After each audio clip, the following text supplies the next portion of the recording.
رونگٹے کھڑے کر دینے والی احادیث۔ حضرت ثوبان رضی اللہ عنہ سے روایت ہے کہ رسول اللہ صلی اللہ علیہ وسلم نے ارشاد فرمایا، میں اپنی امت میں سے یقینی طور پر ایسے لوگوں کو جانتا ہوں جو قیامت والے دن اس حال میں آئیں گے کہ ان کے ساتھ تہامہ پہاڑ کے برابر نیکیاں ہوں گی، تو اللہ عز و جل ان نیکیوں کو ہوا میں منتشر ہو جانے والا غبار بنا کر غارات کر دے گا۔ تو ثوبان رضی اللہ عنہ نے عرض کیا،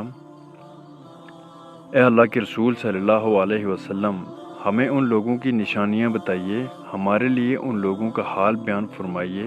تاکہ ایسا نہ ہو کہ ہم انہیں جان نہ سکیں اور ان کے ساتھ ہو جائیں۔ تو رسول اللہ صلی اللہ علیہ وسلم نے فرمایا، وہ لوگ تم لوگوں کے دینی بھائی ہوں گے اور تم لوگوں کو جلد ظاہری پہچان اسلام میں سے ہوں گے، اور رات کی عبادات میں سے ہی اسی طرح حصہ لیں گے جس طرح تم لوگ لیتے ہو، یعنی تم لوگوں کی ہی طرح قیام اللیل کیا کریں گے، لیکن ان کا معاملہ یہ ہوگا کہ جب وہ لوگ اللہ کی حرام کردہ چیزوں اور کاموں کو تنہائی میں پائیں گے تو انہیں استعمال کریں گے۔